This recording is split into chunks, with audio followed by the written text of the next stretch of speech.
Hi hello welcome to new వేదిక channel. ఈరోజు మనము కొన్ని వర్డ్స్ చూద్దాము అండ్ ఆ వర్డ్స్ కి రిలేటెడ్ సెంటెన్సెస్ చూద్దాం. ఫస్ట్ వర్డ్ ఏంటంటే ఈరోజు అండర్ ఎనీ కండిషన్స్. దీనికి తెలుగులో మనము ఎట్టి పరిస్థితుల్లోనూ అని అంటాం. ఓకే, ఇప్పుడు మనము దీనిపైన ఒక సెంటెన్సెస్ చూద్దాం. చూడండి, ఈ సెంటెన్స్ తెలుగులో ఎట్టి పరిస్థితుల్లోనూ ఆమె వారిని గురించి మాట్లాడకూడదు.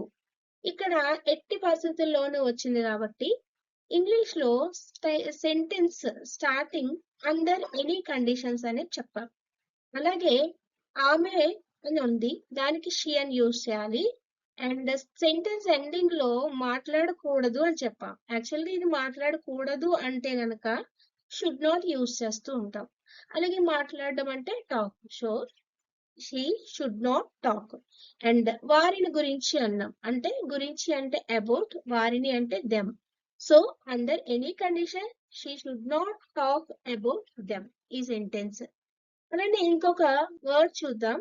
ఇది what ever it may be. దీనికి తెలుగులో ఏది ఏమైనప్పటికీ అని చెప్తాం. ఇప్పుడు దీని మీద ఒక సెంటెన్స్ చూద్దాం.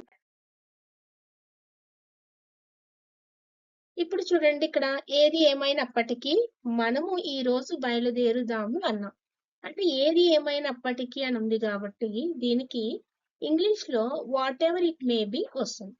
అలాగే చూడండి, ఇక్కడ స్టార్టింగ్ లో సెంటెన్స్ లో మనము అని ఉంది, లాస్ట్ లో ఎండింగ్ లో దాము ఉంది.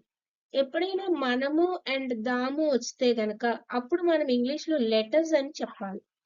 అలానే ఈ రోజు బయలుదేరుదాము అంటున్నాం. ఈ రోజు అంటే టుడే, బయలుదేరడం అంటే స్టార్ట్. ఏది ఏమైనప్పటికీ మనం ఈ రోజు బయలుదేరుదాము. దీనికి ఇంగ్లీష్ లో what ever it may be let us start today అని చెప్పాలి. అలానే ఇప్పుడు ఇంకొక వర్డ్ చూద్దాం, అట్ ఎనీ కాస్ట్. దీనికి ఇంగ్లీష్ లో మనము కొన్ని సెంటెన్సెస్ చూద్దాము. దానికంటే ముందు దీని మీనింగ్ ఏంటి అంటే ఎంత ఖర్చు అయినా సరే. అట్ ఎనీ కాస్ట్ అంటే ఎంత ఖర్చు అయినా సరే. ఇప్పుడు ఎగ్జాంపుల్ గా కొన్ని సెంటెన్సెస్ డిస్కస్ చేద్దాం. నౌ ఈ సెంటెన్స్ చూడండి, తెలుగులో ఎంత ఖర్చు అయినా సరే వారు ఇక్కడ నుండి బయలుదేరవలసి ఉంది. సో ఎంత ఖర్చు అయినా సరే అంటే ఎట్ ఎనీ కాస్ట్ అని చెప్పాలి.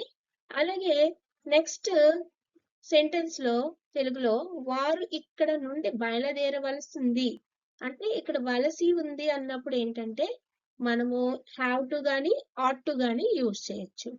అందుకే ఇక్కడ చూడండి, వారు అనే దానికి మనము దే యూజ్ చేసాం. అలాగే సెంటెన్స్ ఎండింగ్ లో వలసి ఉంది అంటే గనక ఆట్ టు పేజ్ యూజ్ చేస్తాం.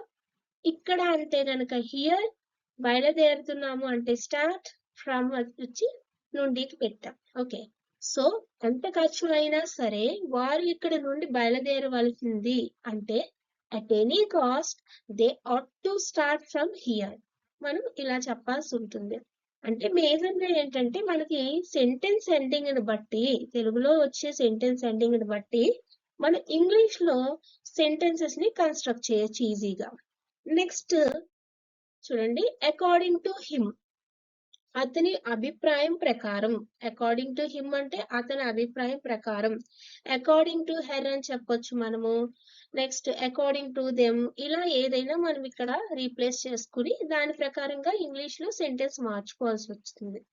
ఇప్పుడు కొన్ని ఎగ్జాంపుల్స్ చూద్దాము దీనిపైన.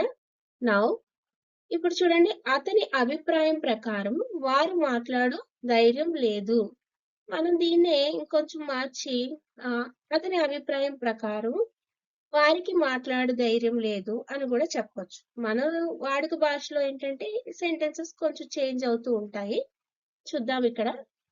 ఇప్పుడు అతని అభిప్రాయం ప్రకారం అంటే అకార్డింగ్ టు హిమ్. ఓకే, అభిప్రాయం ప్రకారం అంటే అకార్డింగ్ వస్తుంది. అతని గురించి చెప్పాం స్టార్టింగ్ లో కాబట్టి హిమ్ యూజ్ చేస్తాం. ఓకే, నౌ ఇప్పుడు నెక్స్ట్ పార్ట్ చూద్దాము. వారు మాట్లాడు ధైర్యం లేదు లేదా వారికి మాట్లాడు ధైర్యం లేదు. దీన్ని వారు అంటే కనుక మనం దే అని చెప్తాం ఇంగ్లీష్ లో. అలాగే ఎండింగ్ ఏముంది అంటే ధైర్యం లేదు అన్నాం. అంటే ధైర్యం లేదు అంటే ఏమొస్తుంది, డేర్ నాట్ వస్తుంది. ఓకే, డేర్ నాట్ అని రాస్తూ ఉంటాం ఇంగ్లీష్ లో, చెప్తూ ఉంటాం. మాట్లాడడం అంటే ఏంటి, టాక్. సో అతని అభిప్రాయం ప్రకారం వారికి మాట్లాడు ధైర్యం లేదు అంటే కనుక ఇంగ్లీష్ లో మనము according to him they day not talk. Okay, ఇది వన్ సెంటెన్స్. నెక్స్ట్ ఇంకొక example, what ever it may be కోసం మనం డిస్కస్ చేద్దాం మళ్ళీ. ఏది ఏమైనప్పటికీ మీరు ఇక్కడ ఉండవలెను అని చెప్పాం, ఇది తెలుగు సెంటెన్స్. సో ఇప్పుడు దీనికి ఏది ఏమైనప్పటికీ అంటే what ever it may be వస్తుంది. అలానే మీరు ఇక్కడ ఉండవలెను అన్నా అంటే ఎండింగ్ లో ఏముంది, ఉండవలెను అంటున్నాం. ఉండడం, ఉండవలెను అంటే వలెను వచ్చింది కాబట్టి ఏంటంటే మనం మస్ట్ అనేది యూజ్ చేయాలి.